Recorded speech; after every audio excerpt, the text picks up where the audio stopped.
रस होता है, गुरु ऐसे नहीं होता। कहता पानी पुणकर और गुरु चुनकर। और एक बार जब गुरु चुन लिया, फिर जमाना कुछ भी कहे, फिर बदलाव नहीं होगा। मतलब एक बार गुरु चुन लिया, आप मेरे अंदर दो चीजें देख सकते हैं, या तो मेरी कमियां या तो मेरी खूबी। कहते हैं जब संतों ने ये कहा कि ये तन विष की वेलरी गुरु अमृत की खान, जब संत महात्मा ये बात कह गए तो संजय धीमान अमृत कैसे हो सकता है? मेरे अंदर भी बहुत कमियां हैं। मैं यहां पर आया हूं आपको सिखाने नहीं, मैं तो सिर्फ आप जस्ट एक्सपीरियंस शेयर कर रहा हूं। मैं तो सीखने बहुत कुछ आया हूं कि भाई किस तरह के लोग रहते हैं, उनकी सोच आजकल क्या चल रही है। मैं तो आपसे बहुत कुछ सीख के जा रहा हूं, स्माइलिंग आपसे सीख रहा हूं। और सुनने की शक्ति सबसे बड़ी ताकत होती है जो हमारे में कम है। आप में बहुत ज्यादा 2 दिन से बड़े ध्यान से सब कुछ भूल भाल के आप सुन रहे हो दोस्त। मैं चाहता हूं परमात्मा मेरे अंदर भी सुनने की ताकत बख्शे।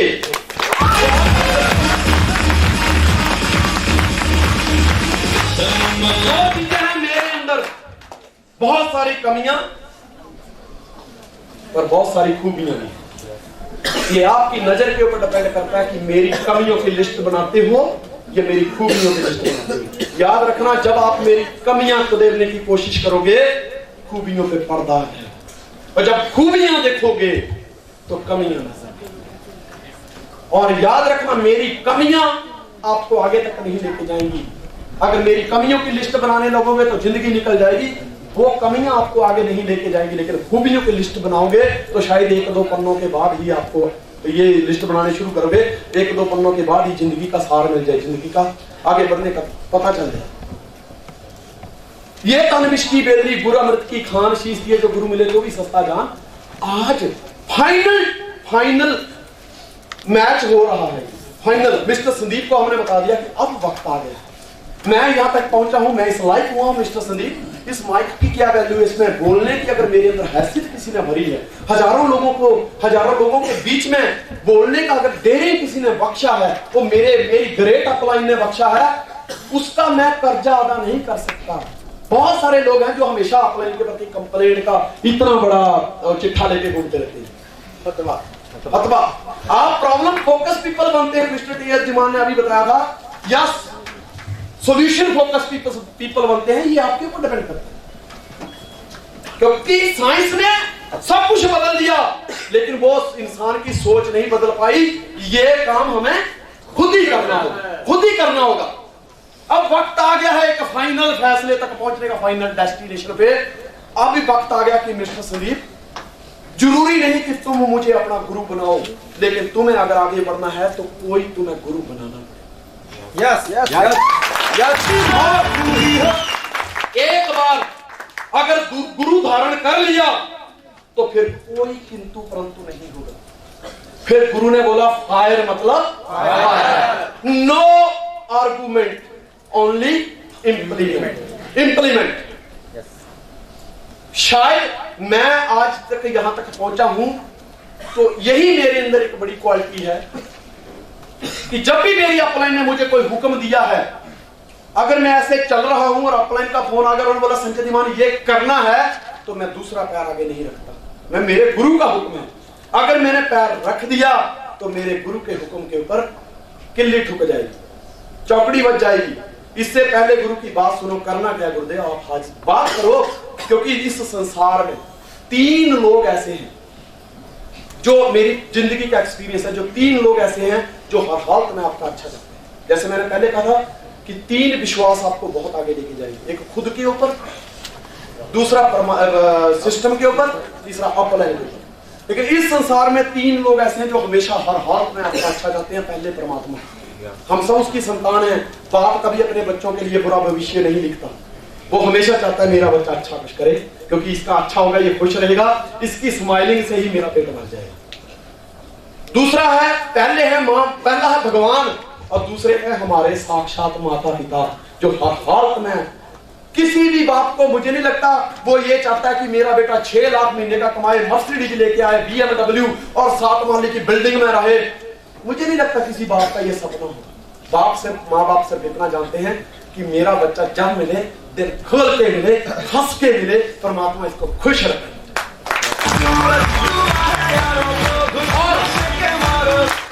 तीसरा जो आपका भला चाहता है वो है आपकी ग्रेट अपलाइन, क्योंकि आई नो, मैं जानता हूं मेरी अपलाइन मुझे वही बताएगी जिससे मेरा फायदा होगा, क्योंकि मैं कुछ करूंगा तो उसका भी फायदा होगा।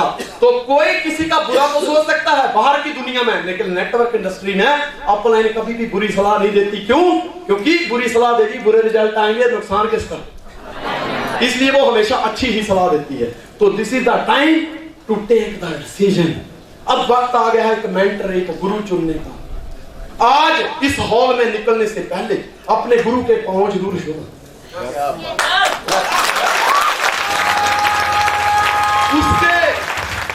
उसके ऑटोग्राफ लेना, सजाकर रखना घर में, फोटो लेना उसकी, उस ऑटोग्राफ पे लगा देना, अपने मोबाइल के ऊपर उसकी फोटो रखना, अपने साथ ही रखो, भले डीपी के ऊपर अपने साथ उसकी फोटो रखो, डेस्कटॉप के ऊपर उसकी फोटो रखो। पहला प्रणाम सुबह उठ के भगवान को, दूसरा माँ बाप को, और तीसरा सल्यूट मेरी ग्रेट अपलाइन को।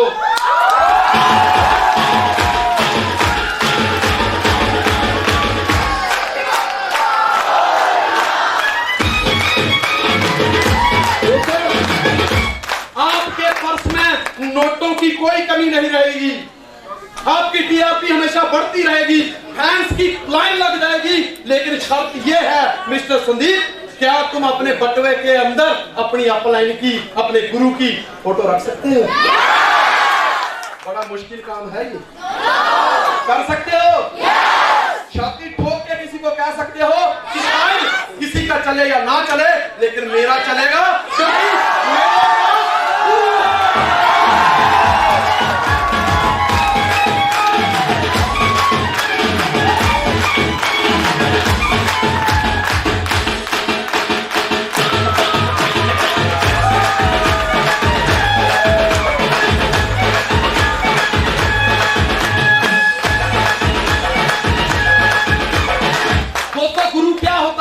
जानना चाहते हो? गुरु कुम्हार सिच कुंभ है, गड़ गड़ काड़े खोट, अंतर हाथ सहार दे, बाहर मारे चोट। गुरु और शिष्य का जो रिश्ता होता है वो घड़े और कुम्हार के समान होता है। जब कुम्हार घड़े को बनाता है तो अंदर से सहारा देता है कि मेरा घड़ा टूट ना जाए, और बाहर से उसको फटके मारता है गोल करने के लिए कि मेरा घड़ा कहीं कच्चा ना रहे। यस, अपना अपना गुरु धारण को। दोस्तों, मैं आपको गुरु, मैंने कहा ये सिर्फ का सौदा है। एक समय की बात है, 5वें गुरु श्री गुरु अर्जन देव जी। मैं तो एक बार जयकारा बोलना चाहूंगा, बोलो सोनिहाल। 5वें गुरु अर्जन देव जी, उनके पास रोज एक सिख जाता है भक्त, और गुरु अर्जन देव को कहता है मुझे अपना शिष्य बना लो, मेरे गुरु बन जाओ। कहते हैं हाँ कोई बात नहीं, बना लेंगे। ऐसे करते करते दोस्तों 2 साल हो गए जाते हुए। एक दिन फिर कहता है गुरुदेव मेरे गुरु बन जाओ, बस मुझे अपना शिष्य बना लो। गुरु अर्जन देव ने हंस के बोला कि बच्चे, शिष्य बनना इतना आसान नहीं, गुरु धारण करना इतना आसान नहीं, ये सिर का सौदा है। क्योंकि गुरु जब कुछ मांग लेता है तो फिर देना, ये सिर का सौदा है। तो वो कहता है ऐसा कौन सा शख्स होगा जो आपको सिर दे देगा?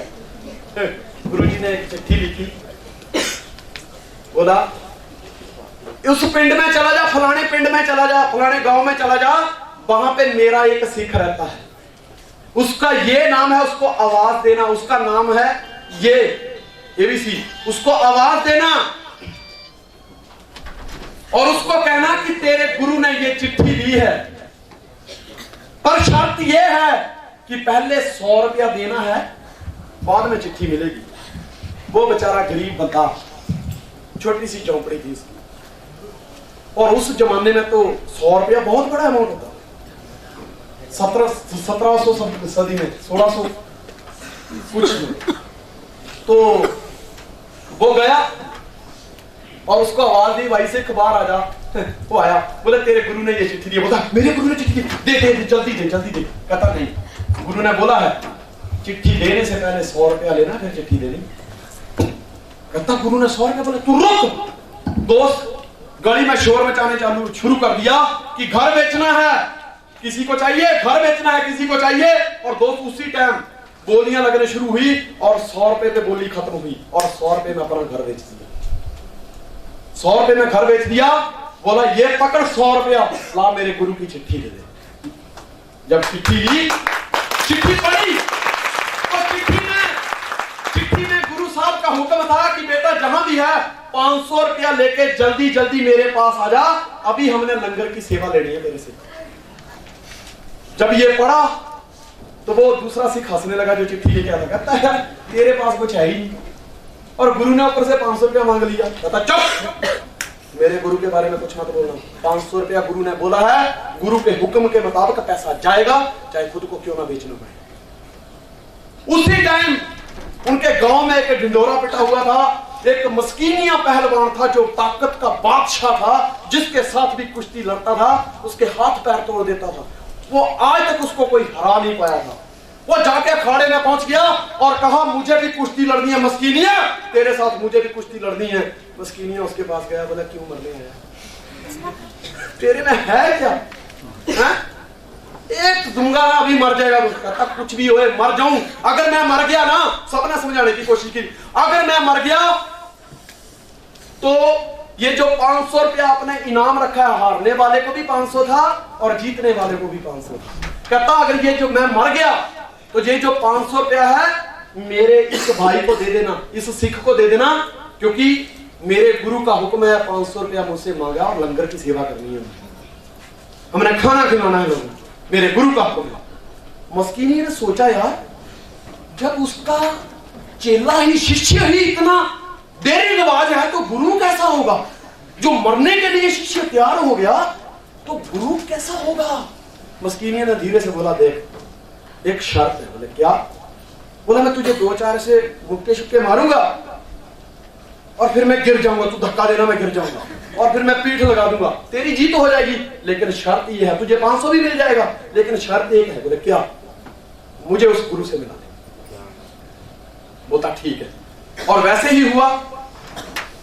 जब कुश्ती हुई, मस्कीन ने उसको धक्के धक्के दिए और इतने में उस सिख ने धक्का दिया, मस्कीनिया गिर गया और ये उसके ऊपर सिख चढ़ गया और उसको 2-4 घुसे दिए और मस्कीनिया ने हार मान ली। पूरे अखाड़े में थू थू होने लगी। कहता जा मस्कीनिया, लानता तेरी शक्ति पे, तेरी ताकत पे, इतना बड़ा ताकतवर तू और एक मामूली से सिख से हार गया। पर वो अंदर से मस्कीनिया जानता था कि ये सिख मामूली नहीं, ये किसी गुरु का सिख है? कहता बहुत उसको सुनने को मिला, लेकिन वो उसने क्या किया, जीतने के बाद 500 रुपया दिया। अब वो सिख जो चिट्ठी लेके आया था वो, और वो दूसरा सिख जिसने अपना घर बेचा था, युद्ध किया था, और मस्कीनिया, तीनों बाहों में बाहें डाल के गुरु की तरफ जा रहे हैं। तो उस टाइम श्री गुरु ग्रंथ साहब के अंदर, महान ग्रंथ जुगो जुगोटल, उस ग्रंथ के अंदर गुरु ग्रंथ साहब जी सुखमणि साहब का, श्री सुखमणि साहब का निर्माण कर रहे थे। तो गुरु जी एक तख्ते पे बैठे हुए थे, उन्होंने मस्कीनिया को आते देखा और उच्चारण किया, सुखी बसे मस्कीनिया आप निवारत ले, और बड़े बड़े हकारिया नानक गर्भ गले। मस्कीनिया, इसका मतलब क्या है? सुखी बसे मस्कीनिया। गुरु साहब ने दूसरे से दूर से देख लिया और बोला मस्कीनिया तू हमेशा सुखी रहेगा। आप निवारत ले, तू इतना बड़ा ताकतवर होके मुझे पाने के लिए, मेरे सिख का नाम रोशन करने के लिए, अरे खुद हार गया। लोगों ने इतनी थू थू की, तेरे को इतनी लानतें दी, लेकिन तूने उनकी परवाह नहीं की, गुरु को पाने के लिए आज हार मान ली। कहता सुखी बसे मस्कीनियां आप निवारत ले, तू हमेशा सुख रहे, तेरा आने वाली पीढ़ियां खुश हो जाएं। आप निवारत ले, आज आप नीचे हो गया, नीमा हो गया तू, बड़े बड़े हंकारिया नानक गर्भ ले, वरना रावण जैसे, कंस जैसे हंकारी तो आज भी गर्भ में गल रहे हैं, उनको पैदा अभी तक जन्म नहीं मिला, वो अब तक पैदा नहीं हुए। तो गुरु ग्रंथ साहब में ये लिख गया। और दोस्त आज तक जब हम श्री गुरु ग्रंथ साहब के आगे नमस्कार करते, झुकते हैं, तो साथ में उस मस्कीनी पहलवान को भी नमस्कार हो जाती है।